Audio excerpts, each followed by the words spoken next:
Hello, good morning everyone.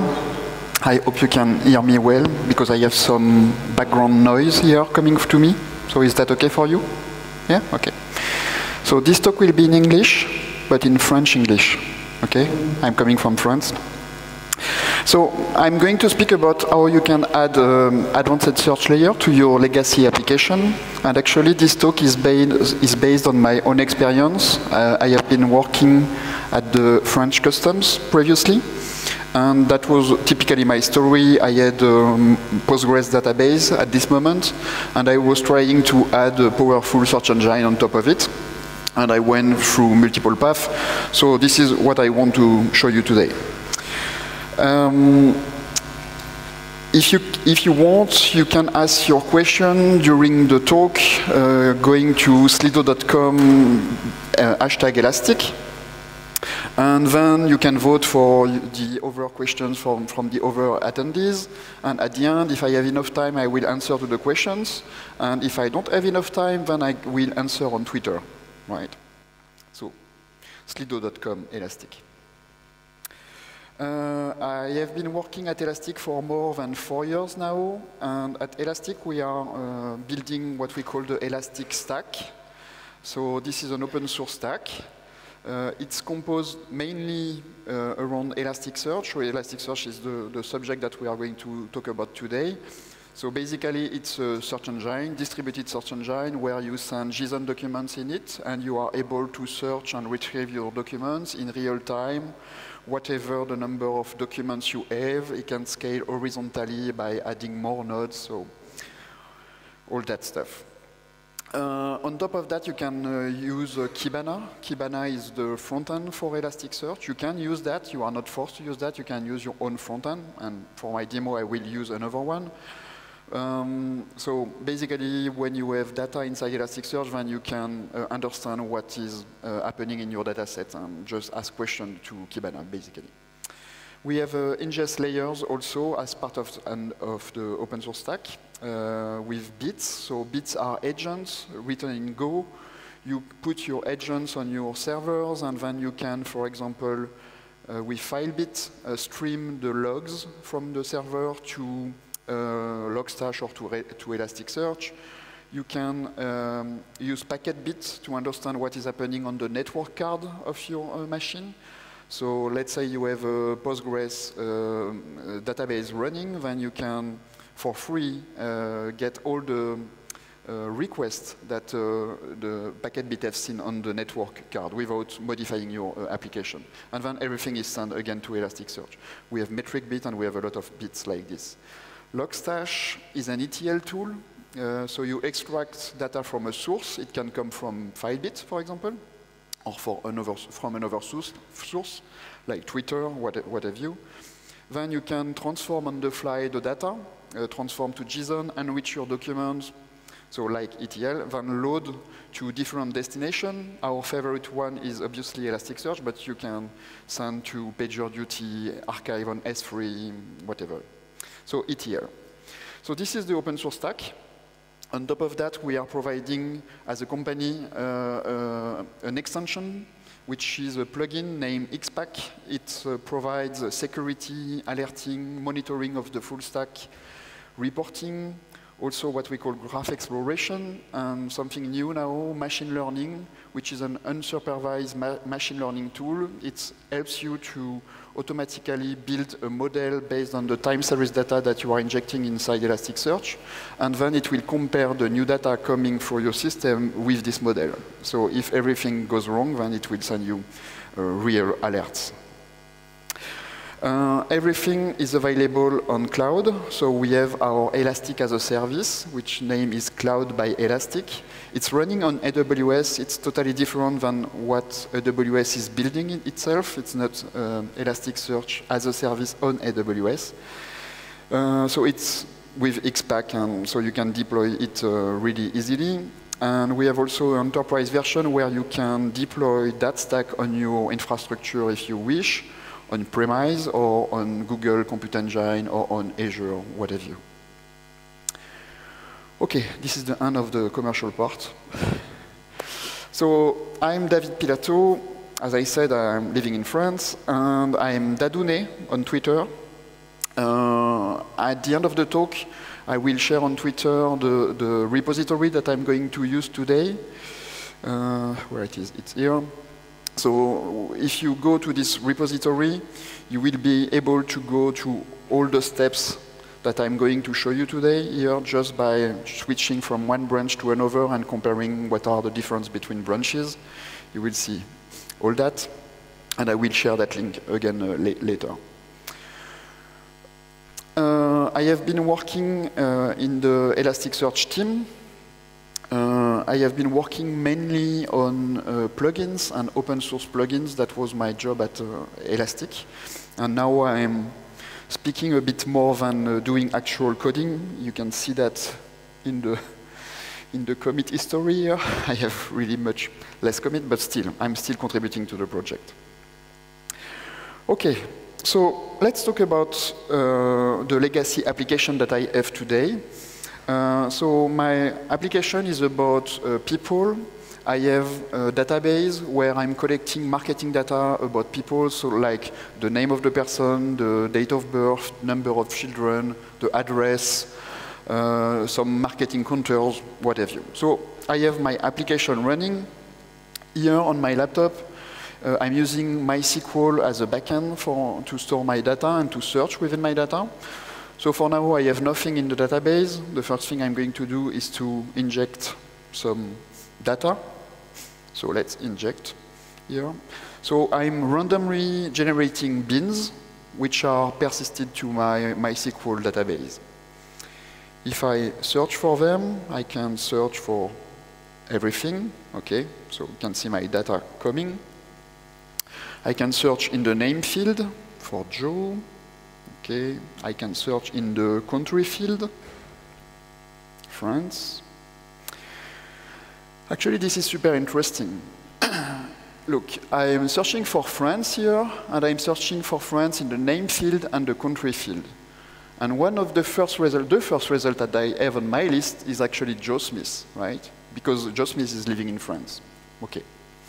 But I have the second item in my list is France Gall. And I think that France Gall is more relevant than Joe Smith when I'm searching for France, right? Because France is part of the name. So I would expect a search engine giving France Gall on the top of the list, not on the second of the list. It's not an issue here because I have a few documents, but imagine that I have millions of documents, that probably it's going to be an issue. Okay, I can search in the city field as well. I can search for Joe Smith. Okay, I can search for Smith, Joe. Ah, this time this is not working anymore. We are going to see why it's not working, but I have an issue here. Can I search for G Smith with typos? No, I can't. Obviously, I can't do that. Okay, so this is something we need to fix. I have another feature in my application, which is what I call the advanced search. Not really advanced, but what I mean by this is that I can search within specific fields here. I can search within the name field, country field, and city field. Okay? So this is what I have. If we look at the code that we have, first, the model is super simple here. I'm using a simple model to make sure that I'm not losing you during my talk. So I have a person bin where I have the name, the gender, the date of birth, number of children here, and relation to the address bin, and then to the marketing bin, which I'm not going to use today. If I look at the SQL database that I have here a person table, a person, address table as well, and I have also the marketing table here. So I have basically the same view that we have seen before. Let's have a look at the code. So when I'm using this part of the search, I call that a la Google search, right? So I'm going to this method where I'm getting from the interface the query that the user wanted to search for. So I'm using Hibernate behind the scene. I'm generating a query with Hibernate here. So basically what I'm doing, I'm using a like person strategy, which means a full scan of the table. Because I have an address table, I'm doing a join with the address table. And then I'm searching for what the user entered within the name field, the country field, and the city field. Okay, this is what I have. If I look at the advanced search part, if I have any, from the interface I'm getting the name, the country, and the city. And what I'm saying here is that if I have anything in the name field, then it must match basically on the name field, specifically on this one. If I have anything coming from the interface as a country, then it must match on the address.country and all that stuff. So this is what we have. But now we have seen that we have some issues with that, and we want to fix that. So we want to use a search engine. Elasticsearch is the best search engine ever, but I'm biased. Okay, don't trust me, try it yourself. So how can I send my data which are stored in the database to Elasticsearch? I can use an ETL strategy for that. I can say, let's say every 5 minutes, for example, I'm going to run a script which is going to collect all the data that I have in the database, build JSON documents out of that, so doing joins and all that stuff, and then send that to Elasticsearch. So you can use, as an ETL, you can use Talend, you can use Mule ESB or Logstash if you wish, so those are very good tools for that. But what are the problems that we have to face? So I'm collecting the data every 5 minutes. What is going to happen when my user click on the save button in my application? It means that if I use this strategy, I won't be able to search before 5 minutes, right? So that's not really real time.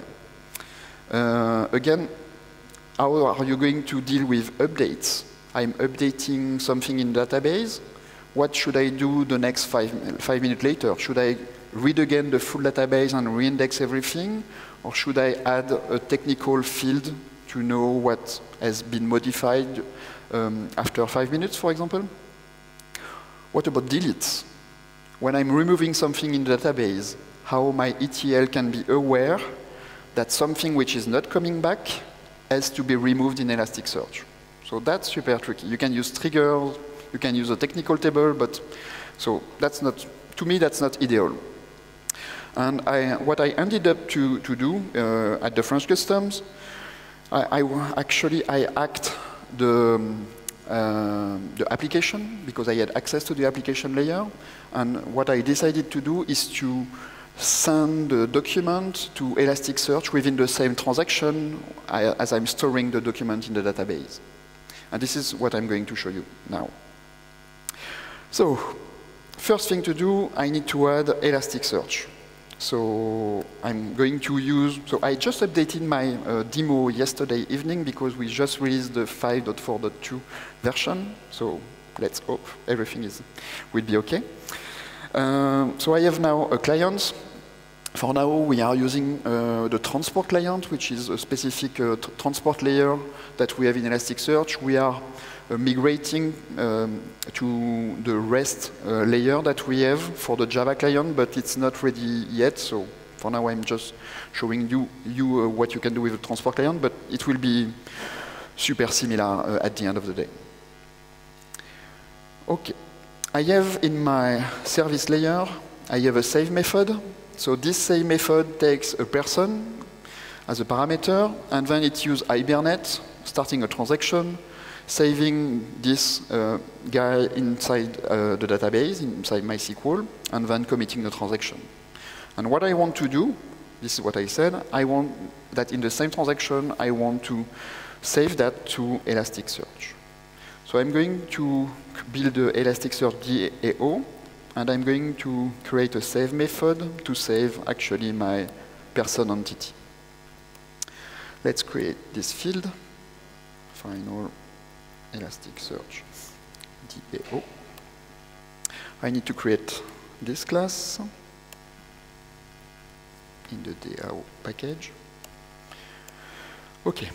I'm using here RESTX, which is a framework. So this framework helps me to manage injections. So here I'm annotating with RESTX that this DAO is actually a component, so I can inject it somewhere here. Yeah. Go. Okay, so I have my Elasticsearch DAO now. I need to create this save method. Let's do that. So what I need to have, I need to have first an Elasticsearch client. Let's make it final client from Elasticsearch. Let's call that ES client. Okay, and I'm going to initialize that in the constructor. Okay.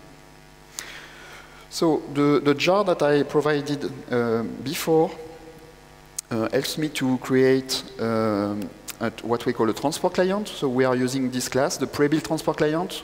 So here I'm not passing any settings. I'm just saying that this client will be able to discuss with an Elasticsearch running at this address on this port. So this is the default address, localhost, and the default port that Elasticsearch is running at. Okay, I have a client, but I need something else. As I told you at the beginning of the talk, Elasticsearch only speaks JSON. So you need to provide JSON document to Elasticsearch. So to do that, I'm going to use Jackson, the library, which provides me this class, the object mapper class. And I'm going to initialize that in the constructor parameter. I'm going to inject that here. I have already Jackson in my RESTX project, so I'm just using it here. So now I have the mapper and the client. So I can implement the save method. First thing I need to do is to write my bin as a JSON document, either as bytes or as a string. Here, let's use bytes. So that will be my person. It can throw an exception, why not? Let's do that.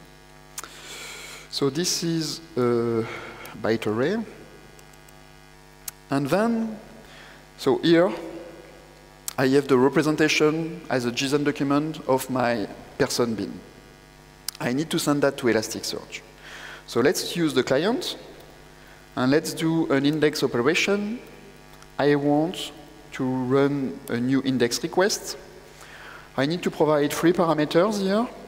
What is the index name where I want to store my documents in? What is the type? With the type, we have the notion of a schema. I'm going to show you that later. And then I need to provide an ID. So the ID is generated by Hibernate here, and I'm just transforming the ID as a string because Elasticsearch needs a string. And then I'm going to provide the JSON document. So my bytes, and those are JSON. Then I need to execute and get the response back. So basically, with these 2 lines of code, I'm able to transform as a JSON my bin, and then to send it to Elasticsearch. So not super hard. Let's compile that. It should fail somewhere. Yes. So we can have an exception here, right? Something can go wrong with Elasticsearch, what have you. So we can say, okay, let's try catch this. And let's say that I'm going to write pseudocode. This is not the exact code that you want to have. Let's say that actually, I want to roll back the transaction. Right? I don't want my entity to be saved in the database because it failed in Elasticsearch. So Elasticsearch is not a transactional system, right? So you have to deal with that, basically. Here, for my use case, and this is what I implemented at the French Customs, I said, okay, when my user click on the save button, it's super important for me that the data is actually saved in the database, whatever is happening with the search engine. Search engine is less important than actually storing your actual data. So what I was simply doing, not exactly that, but you can warn the ops team, saying, okay, Houston, we have a problem.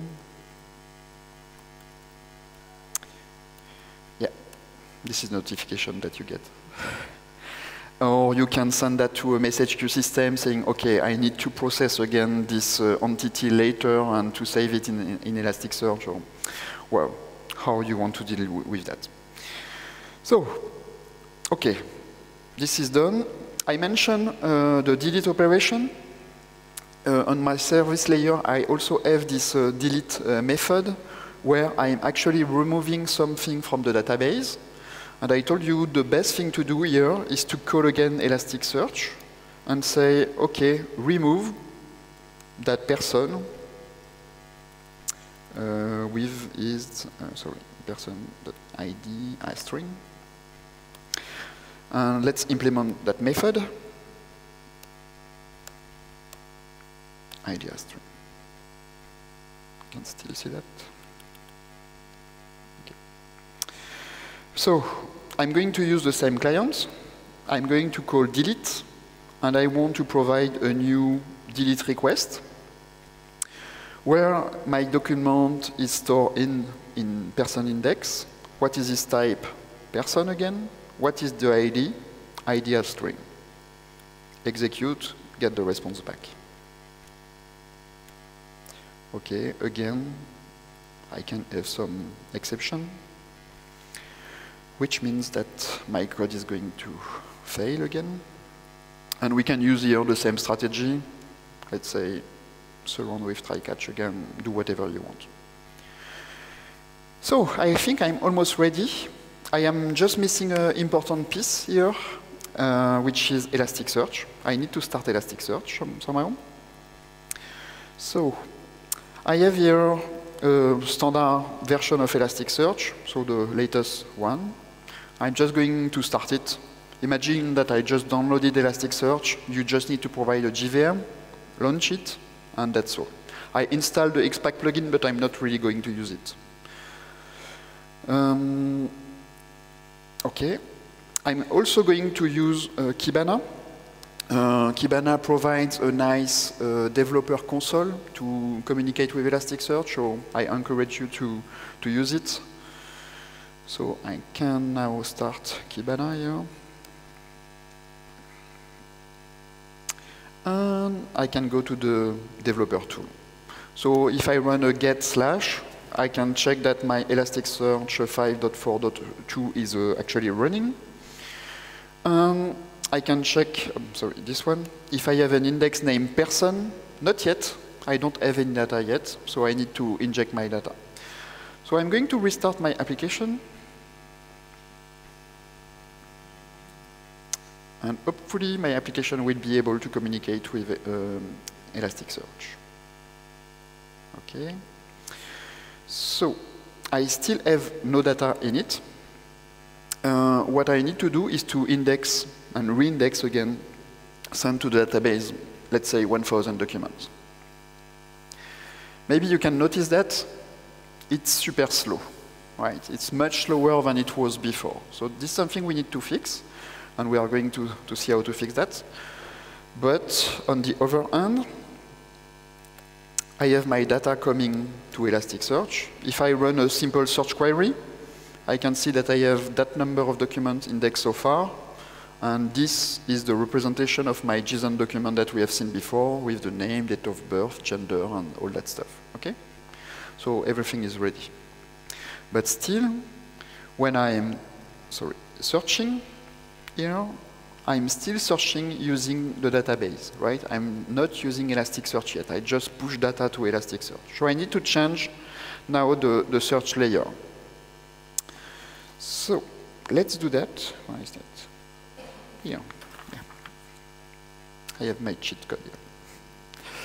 So in the service layer, I have here this whole search within the database that I'm going to remove. I'm not going to use Hibernate anymore here. And I'm going to say, let's write what we call in Elasticsearch a query builder, so a query. Let's say that the user did not enter anything as a query. So what I want to get back is what we call mature queries. query, sorry, match all. Which means give me everything. Whatever the number of documents you have, give me all the results. Otherwise, I'm going to use another kind of query builders, which is here, I'm going to use a multi-match query. What I'm searching for Q, and I'm searching for Q in some fields, like the name field. By default, with Elasticsearch, everything is indexed. So I can also search in the gender field if I wish. I can search in the address.country and address.city. Okay, so let's use the Elasticsearch DAO again. Let's create a search method. I'm going to pass the query, and I'm also going to pass the from and size parameter that are coming from the interface. So we just tell you how you can implement pagination for free. So let's create this method. Yep. So, using the client again, going to prepare a search operation. I want to search only in the person index. Elasticsearch is a multi-tenancy system, so if you have multiple indices, you can search across all the indices if you wish. And I'm going to define what is my query, the query that we have seen before. And pagination is super easy. You set from and size of the page. That's it. Then you execute that, and you get a response back. This is my response. And let's return that response object. Okay. So here I have now my response. I'm going to cheat a bit. So my application is not that legacy. I mean that I'm using AngularJS as a front end. My talk is about the back end, not about the front end. So I'm just going to return here the response as a JSON document, and the front end will deal with that. So probably you need to adapt your GSP pages or your servlets or whatever you, probably. Okay. So this is ready. Let's do the same thing for the advanced search, where I'm getting from the interface 3 fields. I'm going to remove all that, and I'm going to type super fast, like this. So again, I'm building a query. If I have nothing in name, nothing in country, and nothing in city, then I want to run the match all query again. Otherwise, I'm going to create what we call a Boolean query. And if I have anything in name, it must match on the name field. If I have anything in country, it must match on the address.country field. Same for city. And then I'm calling the same Elasticsearch DAO method that we have seen with the query and from and size parameter. Okay, yes, I think I'm done here. So let's restart that and see how it goes.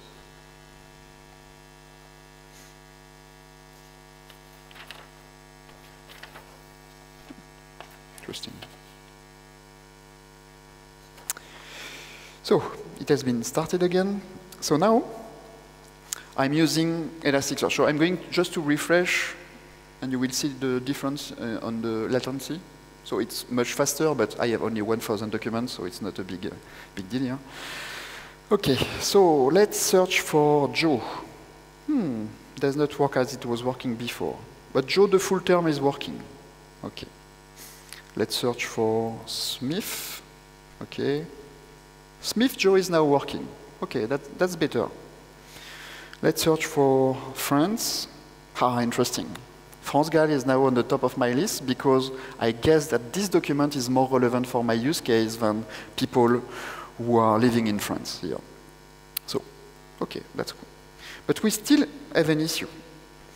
Can I search for the gender? Yes. Okay. Let's have a look at the advanced search. Can I search for Joe?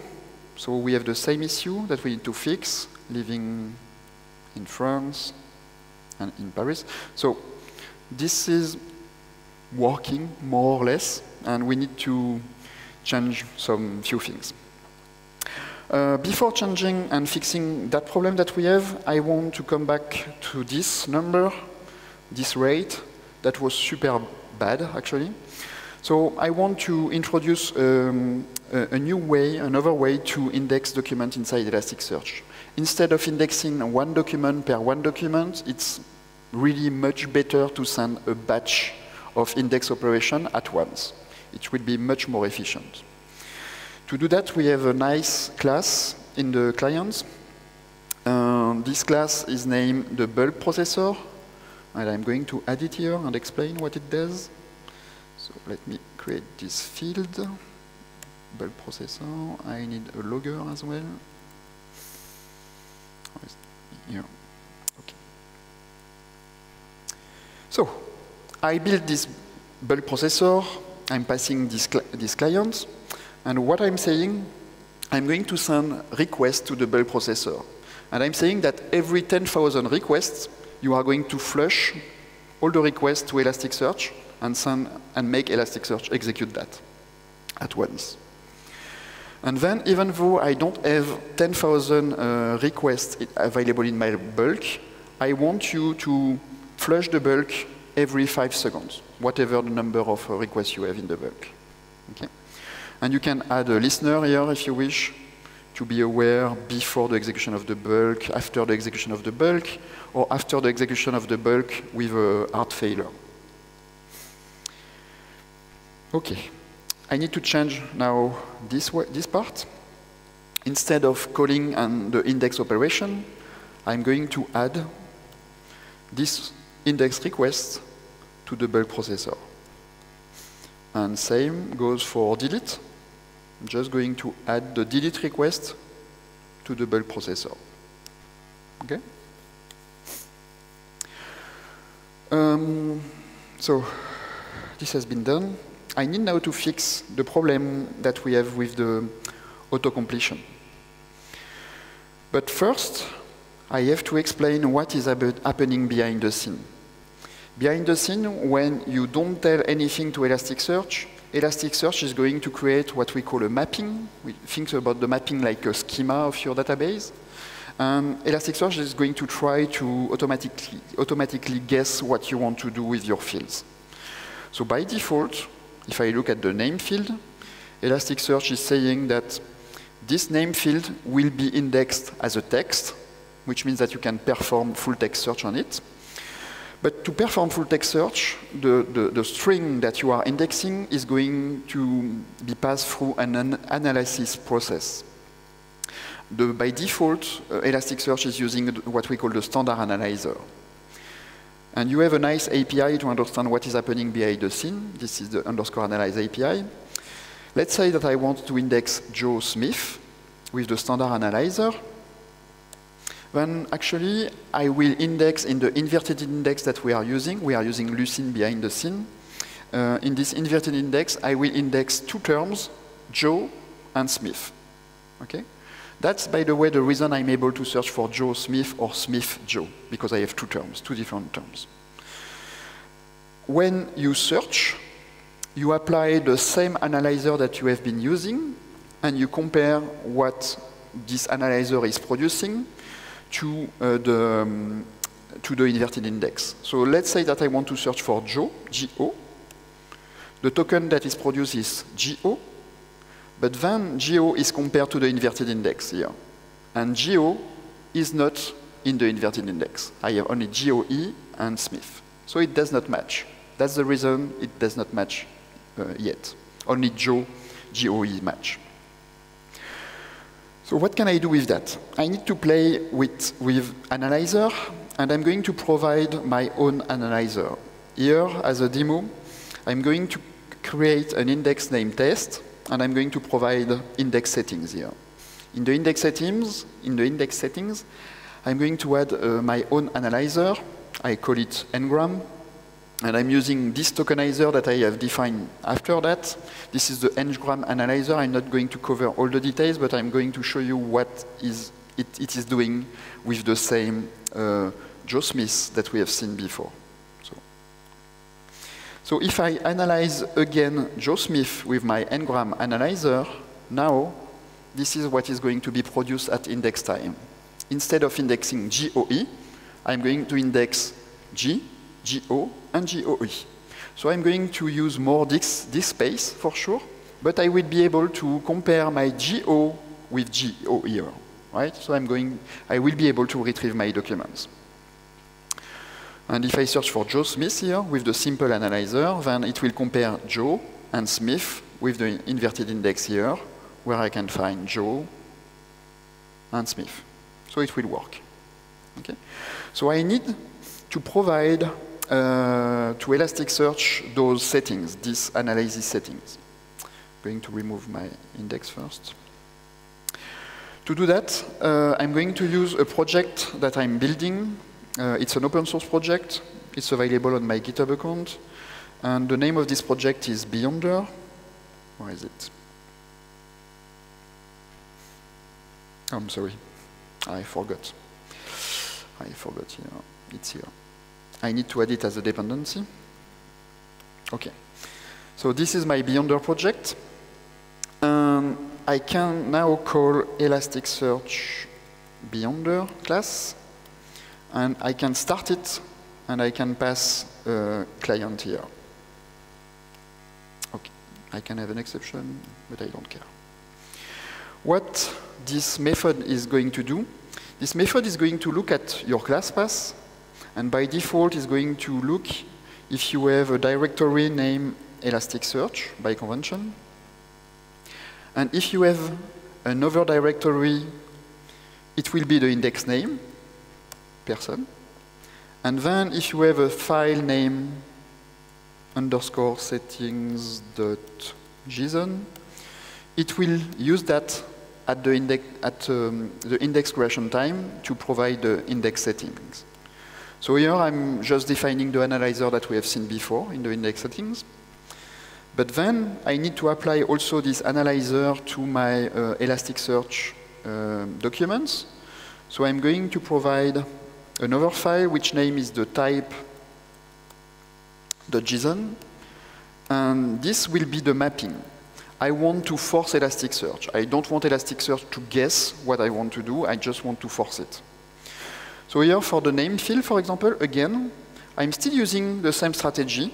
So by default, if I search in name, I will have to match the full tokens. But at index time, I'm copying the content of the name field to another field named full text, which is generated at index time.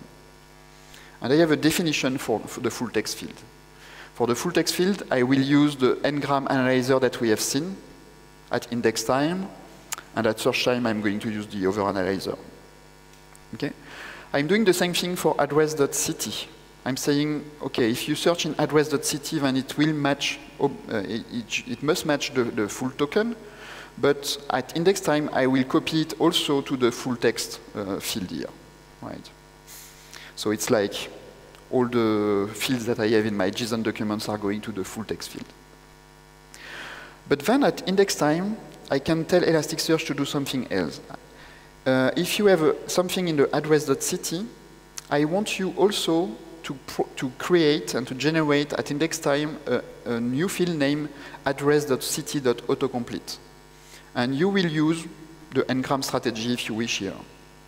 And I'm also going to ask Elasticsearch to provide another subfield named ags that I'm going to use for aggregation, that you can use for sorting as well. So this has a specific type of keyword here. And I'm doing that for the other fields as well. OK, so let's restart that now. So I remove the index in Elasticsearch. We should see a positive message at some point.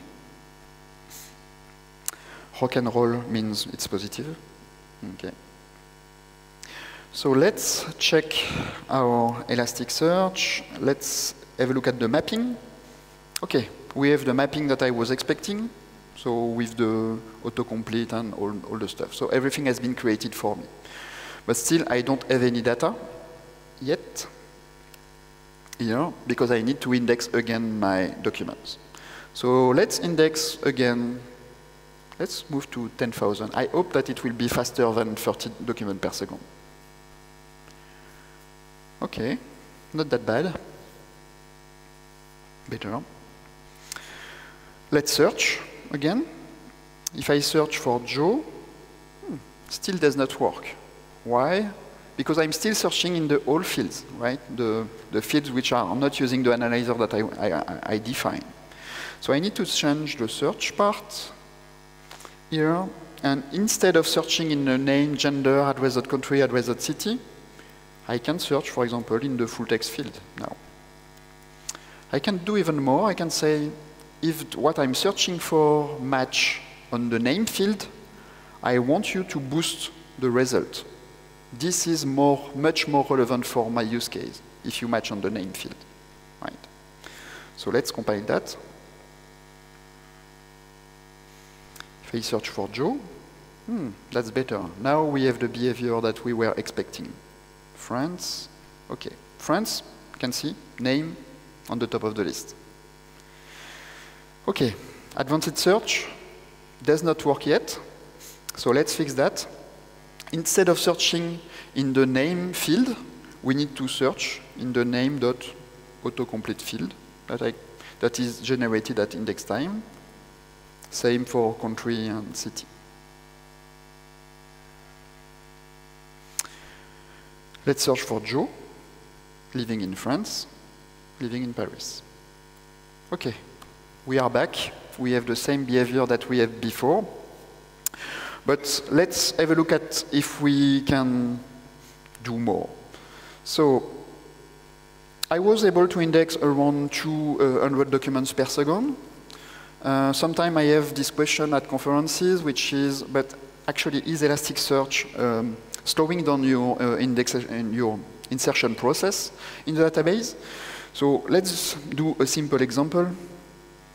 In the person layer, here, I'm just going to remove all the insertion in the database. I'm just going to inject inside Elasticsearch to see how fast it can be with Elasticsearch here locally on my laptop. I just need to change something here. Because Hibernate was generating the ID, I need to ask Elasticsearch to generate the ID for me now. So I'm just removing the ID. And let's see if it's changed anything. So let's reindex 10,000 documents. Done. Okay, let's go to 1 million documents. Okay, so it's much faster than it was, right? So probably Elasticsearch is not going to slow down your process, right? If you are afraid of that, then you can use a message queue system if you wish, push your document in the message queue system, then consume the message queue system with Logstash or what have you to send that to Elasticsearch, but you should not notice anything. And the cool thing with Elasticsearch is that while you are indexing massively documents, you can see the number of documents increasing here, you can still search for that in a very efficient manner, right? Oh, we have something interesting, by the way. Jojo is more relevant than the other Joe, right? We have 2 times the term. Okay. Can we do more? Yes, we can, of course. Okay, with Elasticsearch, you can compute what we call aggregations. I'm going to build some of them here. So on top of my result set, I want Elasticsearch to break the result set by country here on the field address.country.ags, which means I want to run something like a group by count ordered by the most important values. And I want to build another aggregation. I want to break my result set with a date histogram on the date of birth field. And I want Elasticsearch to generate a bucket for every year. And I want to count the number of documents that I have for every single bucket. Right. So let's do that. I have 5 minutes left. That should be okay. So this is the result of my aggregation here. You can see the distribution of my documents. Oh, by the way, we are done with the indexation. Distribution of my document broken by country or per tenure. And if I search for Joe, right, it's super efficient here. Okay? Can we do more? Yes, we can do actually aggregations of aggregations of aggregation, like a tree of aggregation. So first level, same as we have seen before. We are breaking the result set by country. And then for each country bucket, I want to have the distribution per almost 10 years. And then for each 10 years bucket, I want to compute what is the average number of children for that bucket. So I have 3 levels of aggregation, nested aggregations. I need to change the HTML page. Where is it? Here. So this is something I can do in HTML, removing a comment. That's okay.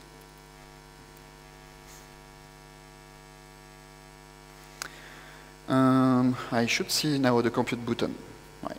So this is the distribution of my data set, broken per country, then per 10 years, and for each 10 years bucket, this is the average number of children that I have.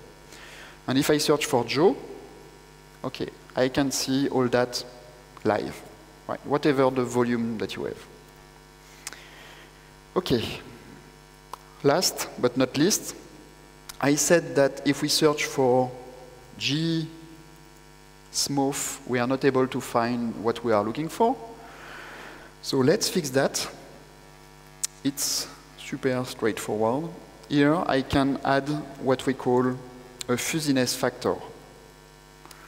So I can allow edit distance of 1 letter here. So I can, 1 letter can be missing, 1 letter can be replaced by another, something like this. So now if I'm searching for Gsmooth, okay, this is working well. And in the advanced search, G is not working yet, but I can add the same fuzziness factor here to my match queries.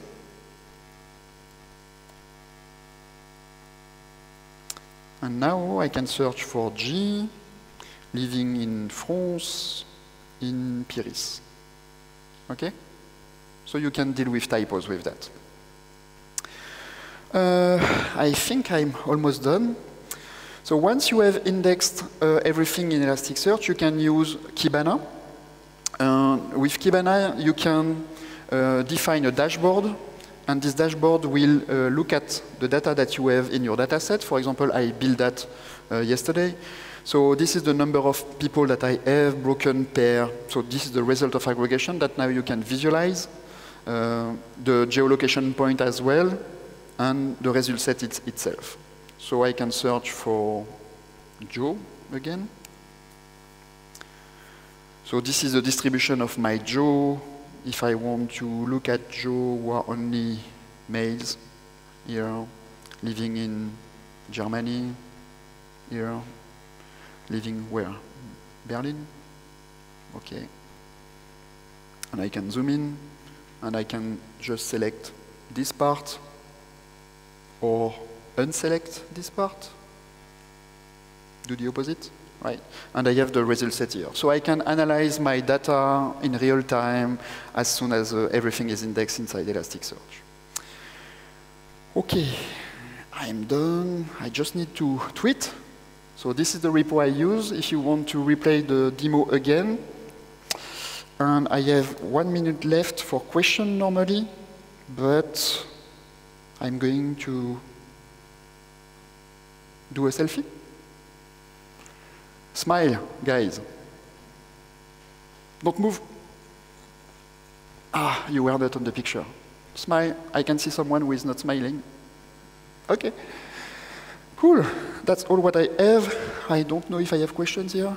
Oh, can we use the, thank you for the question. Can you use the analyzer to allow search with typos or spelling mistake like, okay, I think I answered that question. Thank you so much. Have a good day. I have stickers here.